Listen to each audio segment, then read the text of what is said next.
Yap yo. Kama kawa Projaz 257 kwenye mic za BujaPress Tv tuwazani amakuru acukumbuwe neza atohojwe neza muri industry ya Buja Flavor. Kana subscribe kuri channel yacu ubu wambe mukuranga ayo makuru nawe sayandi tuwazani abastari bariko bavuga ko vyinshi ni Kidumu, MB Data na Sadbi na Akes Don. Imuge tuzi yuko MB Data na Akes Don umwe arekuye songe n'uwundi abarekuye iyindi.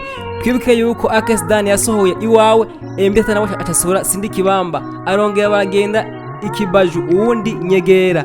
Ni indirimbo zabiciye bigashika muri Buja Flavor zigakundwa cyane zikamenyekana gose. Ubu baragarutse umwe tubikore by Akes Don undi nawo ya by MB Data featuring Kidumu Kibido. Ofisa video muzi yuko Kidumu ari umutama amateka adakunda guhakorabo abarimvyi bakicaruka, ariko MB Data akaba yose amahirwe yo gukorana na Kidumu indirimbo yuko ibaze gushaka ku rubuga rwa YouTube. Sadbi nawe ati natanzwe n'indirimbo yiwe izina indirimbo yamaze gushaka kuri YouTube, ariko indirimbo ivuga ko ibintu byinshi ko ari indirimbo ya copy kandi ari video ya copy, byose ari indirimbo ibishe benshi bako yarimvye ku makontreta. Ni indirimbo ziri mu kibuga ziko zitamba muri Buja Flavor. Niya indirimbo ubona uha amahirwe ko izo shininga cyane kurusha iyindi. Wibuke yuko izo zibiri zose ari za video, ariko iya Akes Don ikaba itakorerwa amasanamu. Ayandi makuru ashushe utaruzi nuko umurimvyi Akes Don yashoboye gushira ahabona inzu ye mu kimwe mu Carama. Ikindi womenye nuko ariko akaba bidasanga muteza imbere umuziki ndundi ahafise kamenyesha makuru cha Worklight TV n'ibindi vyinshi.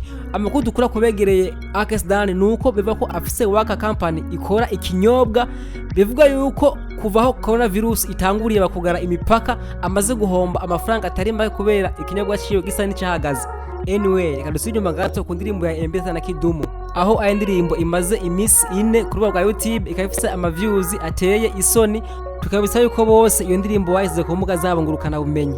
Iyo naye akaba ari mu nziza ngo Fizzo bazagiranye, ariko nubundi haje byiza bitanga tugiye kubiraba ikabitwa indirimbo ya Sadbi imaze amasaha 3 ku rubuga rwa YouTube. Dusubire inyuma gato ku ndirimbo ya Akes aho imaze imisi 4 ku rubuga rwa YouTube ikabifise amaviews 2,000.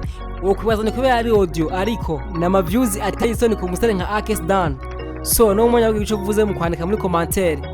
Ye baba yari Projaz mukunda abakunda bana yamurikana kuri BujaPress TV no kubana na subscribe ubu wambe mukuranga amakuru yacu.